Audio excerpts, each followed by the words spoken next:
L'any 1714, Catalunya va perdre les llibertats a mans de Felip V, el vencedor de la Guerra de Successió. En el seu afany per sotmetre i assimilar la població, el rei Borbó va instaurar la nova planta, que incloïa les primeres lleis que imposaven el castellà. Aquesta llengua havia anat guanyant prestigi entre les classes altes des que la cort de Ferran el Catòlic s'havia instal·lat a Madrid feia més de 2 segles. Però el poble havia continuat utilitzant sempre el català.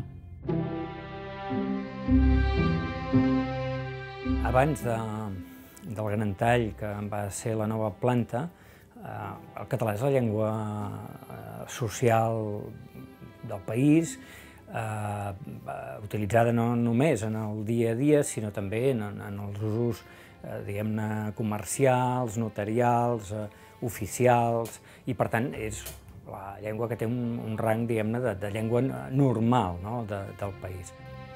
Ens hem de situar en el moment històric. No pensem que hi havia aquest element d'identificació amb el català, perquè el català no estava amenaçat, en cap sentit. Era la llengua, el vehicle de comunicació habitual, i per tant allò que identificava eren les lleis i les constitucions. La nova planta representarà un trencament d'això i llavors començarà a aparèixer tota una legislació lingüística que fa l'estat espanyol. La primera d'elles és la pròpia nova planta, que prohibeix l'utilització en l'administració de justícia i, per tant, a l'ús oficial d'altra llengua que no la llengua espanyola. Això és el primer pas. Que l'administració s'expressés en castellà afectava poc el dia a dia de la gent. Per avançar en la castellanització era necessari penetrar en els àmbits de la cultura, la religió i l'ensenyament. Es van tancar les universitats, es va prohibir l'edició de llibres en català i es va voler restringir la llengua a l'àmbit privat.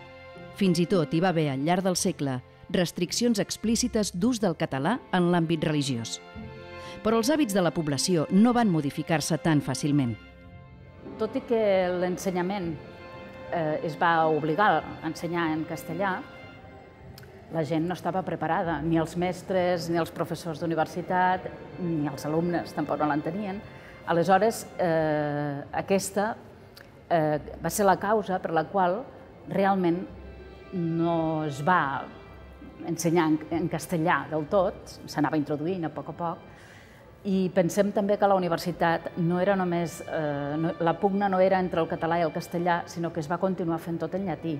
Ve una generació de gent, a finals del segle XVIII, la dècada de 1780, que es preocupa per la història de Catalunya, per la literatura catalana, i comença a preocupar-se pel català. Es comencen a fer diccionaris, etc. Moltes de les obres importantíssimes per a l'escola, com per exemple les instruccions per a l'ensenyança de minyons, de Baldir i Reixac, que realment és una obra que va tenir una transcendència fonamental en la formació dels estudiants catalans durant bastant més d'un segle, es va anar reeditant més de 100 anys. Això vol dir que es feia servir a l'escola, això vol dir que l'escola no era en castellà, perquè el llibre era en català. Les instruccions per a l'ensenyança de minyons també els instrueix amb un arrelament social i cultural al país, i per tant no és només la llengua, sinó també el contingut el que té importància en aquest sentit.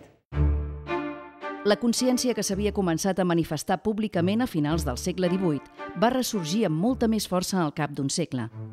El català va guanyar presència al teatre i en publicacions, en àmbits benestants i també en populars. I de manera natural va sorgir la necessitat de posar ordre a la llengua que continuava assetjada per les lleis. L'Institut d'Estudis Catalans neix l'any 1907, però és el resultat de tot un procés previ que es va anomenar Renaixença, perquè era la recuperació des de la meitat del segle XIX, aproximadament, de la voluntat de convertir el català en una llengua de cultura moderna com qualsevol altra.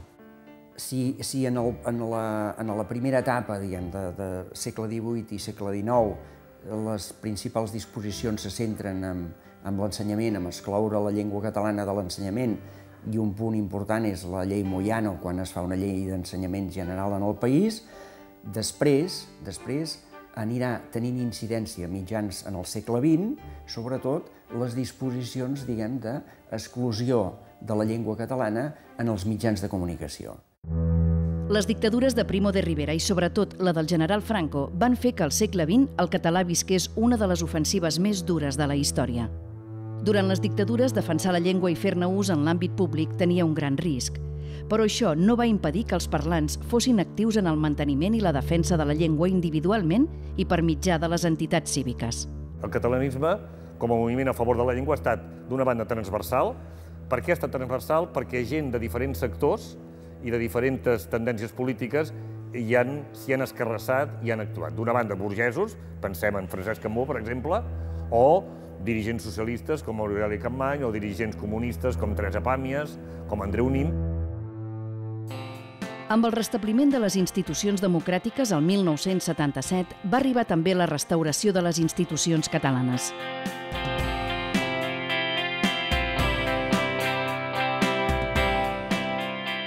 6 anys després es va aprovar la Llei de Normalització Lingüística, que va donar el marc jurídic i l'impuls necessari al procés de recuperació de la llengua en l'espai públic. L'aparició de mitjans de comunicació en català com TV3 o Catalunya Ràdio i la immersió lingüística a les escoles han estat claus per a aquesta recuperació. La llei de normalització lingüística ha estat com un incentiu perquè tinguéssim a la societat una legislació favorable per a l'ús del català. 15 anys després, la llei de l'any 98 va ampliar encara aquest àmbit d'actuació en l'àmbit socioeconòmic i aquesta llei, les dues lleis favorables, ajuden a avançar en el que la política lingüística del Govern de la Generalitat ha volgut sempre, que és fer créixer el coneixement i l'ús de la llengua en tots els àmbits. Aquesta és la finalitat primera, que és que la llengua tingui l'estatus normal en un país normal.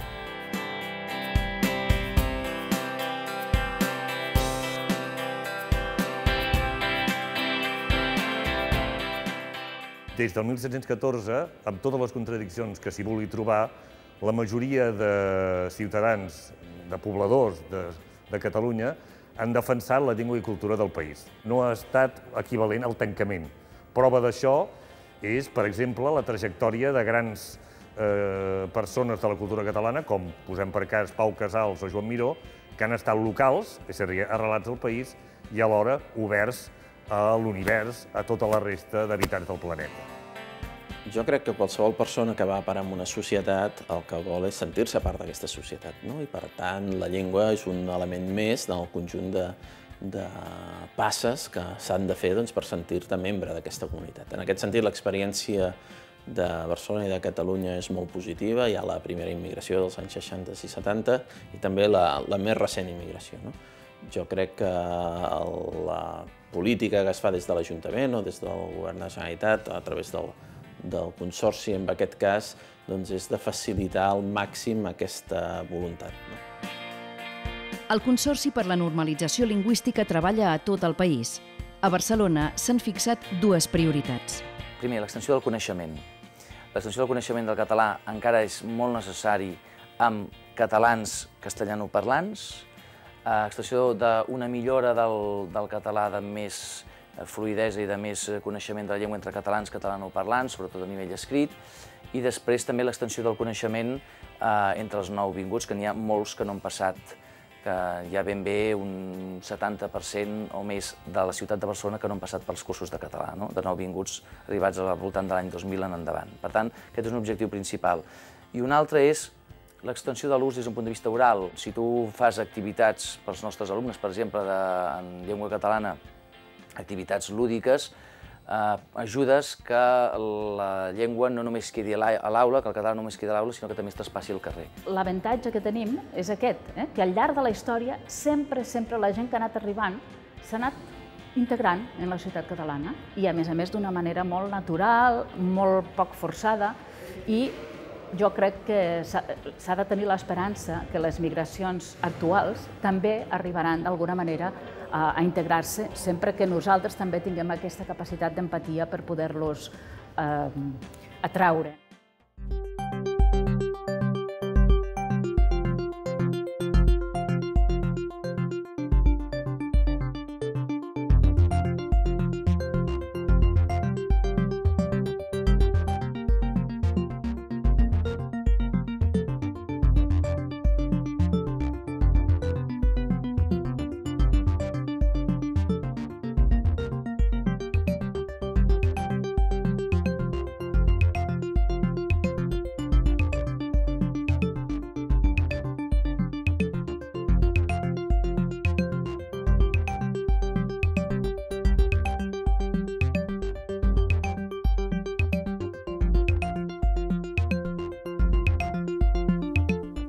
Gairebé 3 segles després del decret de nova planta i dels centenars de lleis que el van seguir, després de guerres i conflictes, és fàcil preguntar-se com és que la llengua ha pogut sobreviure fins avui.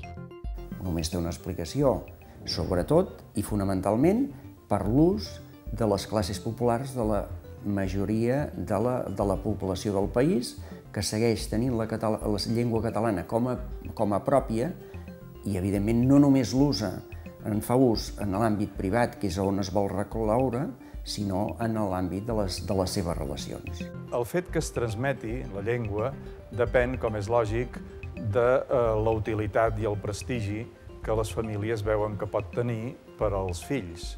I això, esclar, són factors socials els que ho determinen, factors moltes vegades també polítics, i és important sempre que una llengua es pugui aprendre a les escoles, que es pugui utilitzar públicament sense limitacions, i tot això també acompanyat de les orientacions normatives, és a dir, una llengua que no tingués un referent de la gramàtica, del diccionari, de l'escriptura que s'ha de fer servir, també seria una llengua amb unes limitacions dins d'una societat moderna que dificultarien la transmissió de generació en generació.